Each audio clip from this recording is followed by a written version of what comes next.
Welcome to Good Eats with Gab. I'm Gabriella Baldwin, and today I'm going to be making some tomato white bean soup. So, it's soup season. It's probably my favorite season, besides like the beginning of summer, and then I start wanting to pull out my jack-o'-lanterns and make soup. Today, we're going to be making one of my favorites, and my husband likes to say it's his as well, partially because it feels very creamy and rich and decadent, but there's no cream in it at all. So first we're going to start with cutting our onion. You need a good aromatic in here. And the way I'm going to do that is I'm going to slice through, because you're going to see all the knife cuts in this soup. It's not quite creamy, but it's not quite clear. And what this is going to do is make sure when you're cutting with the grooves of the onion, you get a nice little dice. So you go to about there, and then you start cutting with the grooves of the onion like so. So then when you start going back to that horizontal cut, it's nice and minced for you. Get at the sides a little bit. Sometimes they can get away.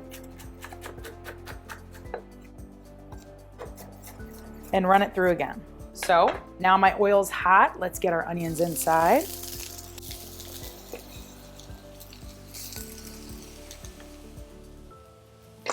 That's definitely what you want to hear.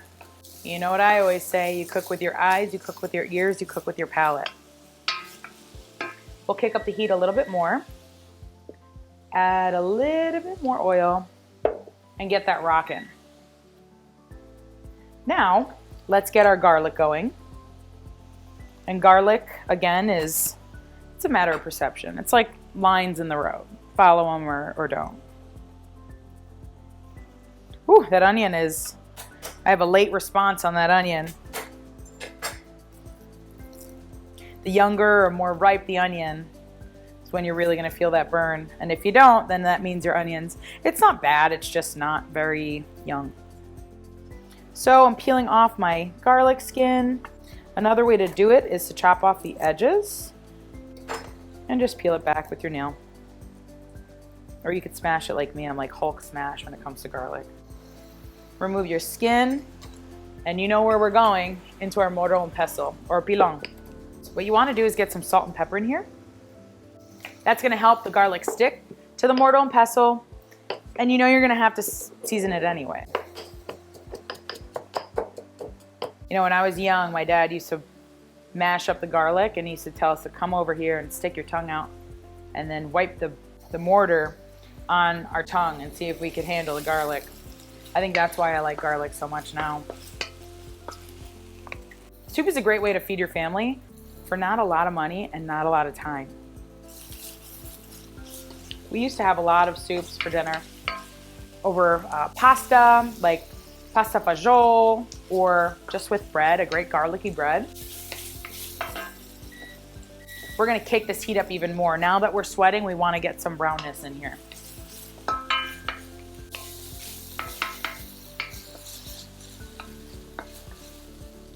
I'm smelling the garlic, playing with the onion.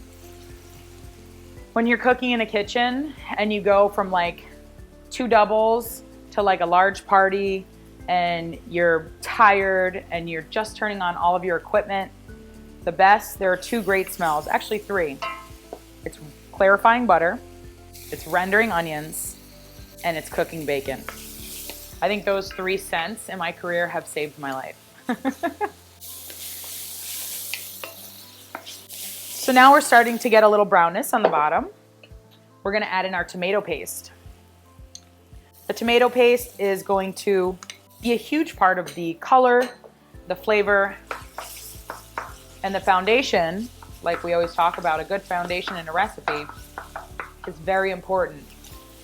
The end result of your recipe starts in the beginning. I smell those tomatoes opening up and those sugars breaking down.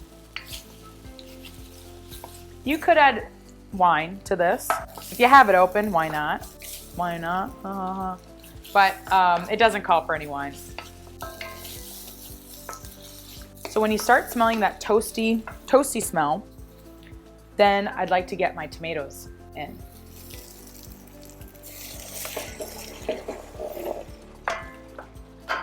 And what I do is I do a whole tomato because we're gonna end up blitzing this a little bit at the end anyway. So you get some chunks in there and some texture. Each step you notice I'm stirring and I'm making sure everything is homogeneous and mixes together. Oh, and make sure you're not wearing a shirt you love, or at least a good apron. And now we're gonna add in our chicken stock, or you could use veggie stock.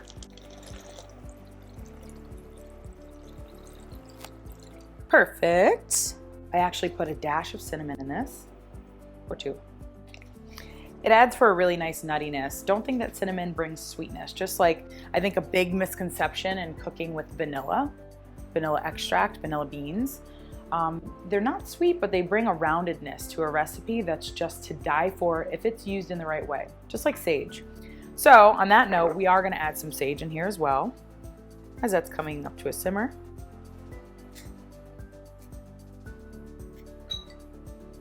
Herbs are just a gift to the earth. I love herbs. They add such great botanicals to a recipe. Another huge misconception is that an herb is an aromatic. It's not. Herbs are herbs. Aromatics are like your onion, your carrot, your celery. So I'm just giving this a nice little rough chop, throwing it right in. Then we add our cannellini beans.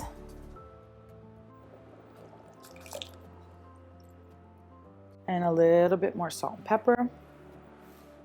We're gonna let this go for about 30 minutes. And then we'll add in our spinach. You can use kale, spinach. Sometimes I like to substitute like Swiss chard or rainbow chard is really pretty. And then when I plate, I always make sure I like to plate with a little bit of the ingredient on top. So maybe a fried sage leaf or maybe some crispy kale.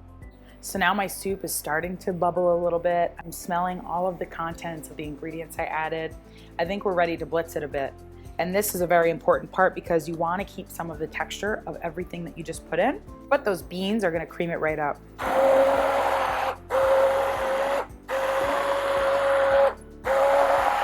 So I'm pulsing, stopping and going, really looking at the soup and making sure that it's where I want it to be. And you know, cooking is one thing when you follow a recipe, but it's another thing when you're using your eyes and your ears and the feeling of your hands when you're making a dough, and really assessing what the next move is and what the outcome's gonna be. Just getting some of those full tomatoes and opening them up. I'm liking the consistency. If you notice, the color's changed pretty immensely. And now we're gonna add in our spinach.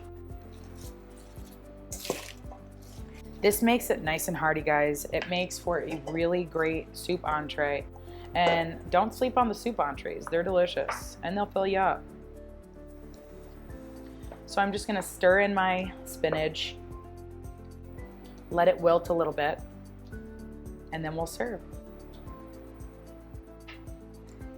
So I originally made this soup on one of our cooking classes. We do cooking classes at Testa Bar every month. And this was a fan favorite. And I thought it was so funny because we do cuisines of all different backgrounds and anything from high-end to seafood to pizza and fresh pasta dough and things like that. And this was the fan favorite, my soup. Something about a soup says, I think that you just like care about somebody. When you make somebody a soup, it's like a warm hug. You can use dry cannellini beans. I like to use the canned ones if it's like hockey day and we're running from school to hockey to home, shower and repeat, shower, rinse, repeat. But if you wanted to soak fresh beans overnight, the way that you can tell actually if a bean is not good is if it floats. So there's a little useful or useless tip you can stash in your hat. I'm liking the look of the spinach now. I don't want it completely sad. I just want it a little wilted. So let's get it in the bowl.